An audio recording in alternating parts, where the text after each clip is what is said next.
রাষ্ট্র মানে কিন্তু গ্রামীণ ব্যাংক চালানো নয়, বলেছেন ফরহাদ মোজাহার।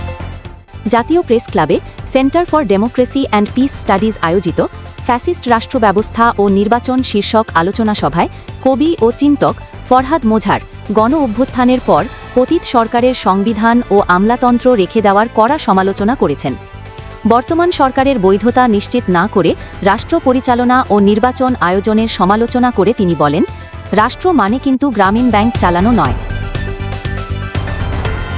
ফ্যাসিস্ট রাষ্ট্রব্যবস্থা থেকে মুক্ত না হলে নির্বাচন নিয়ে কথা বলার কোনো অর্থ নেই বলে মনে করেন তিনি।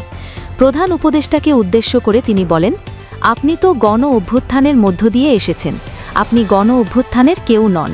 আমি আবারও বলছি, এখানে ভুল বোঝার কোনো অপশন নেই। তিনি গণ অভ্যুত্থানের কেউ নন। আমরা বছরের পর বছর নির্যাতিত হয়েছি, আমাদেরকে কথা বলতে দেওয়া হয়নি। এরপরও অধ্যাপক ইউনূসের অন্তর্বর্তী সরকারকে গ্রহণ করা হয়েছে, কিন্তু তিনি গণ অভ্যুত্থানের অভিপ্রায় বোঝেননি। এখন তিনি যে জায়গায় গিয়েছেন এটা বাংলাদেশের জন্য অত্যন্ত বিপজ্জনক।